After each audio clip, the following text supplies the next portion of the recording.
In terms of a solution for the air traffic control problem, rather than let the politicians deal with it, I have a solution for the travel hell that we are all going to be going through, and it is very easy. Do not ground commercial flights packed to the gills with all of us regular Americans.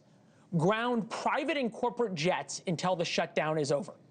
Right now, there are more than 100 NetJets airplanes in the air.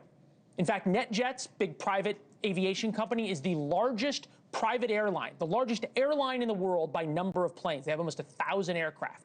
Between NetJets, FlexJet, VistaJet, and charter operators, there are almost 1,000 trackable private jets in the air at any one time.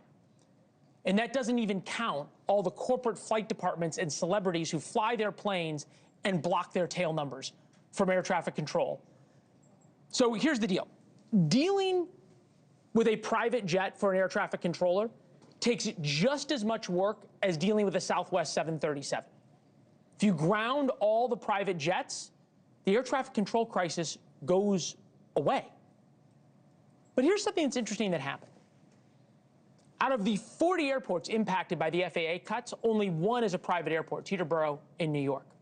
So somehow, rather than ground all the planes that could actually fix the problem, the pain of these flight cuts will only be felt by you and me and our parents and our kids as they travel for the holidays. You get the picture.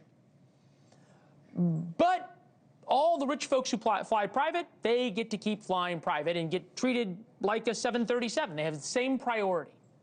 So here's the deal.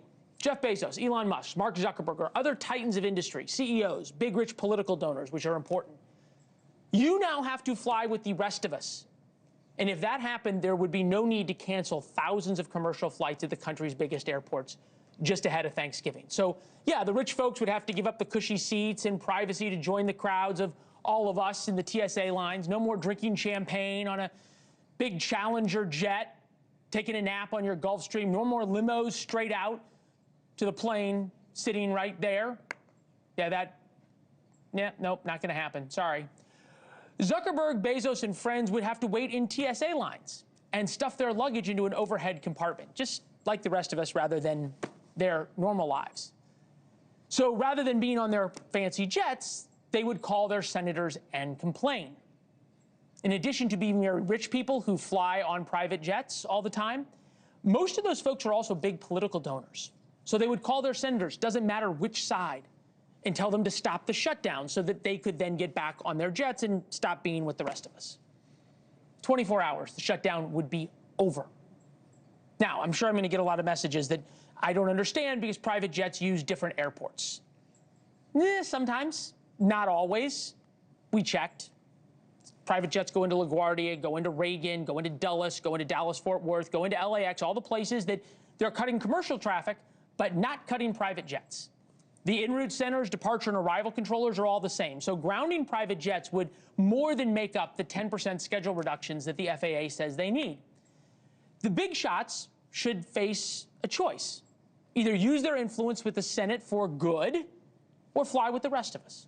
So think about it. Jeff Bezos, Lauren Sanchez on your next flight in 26B. They could even make a movie about it.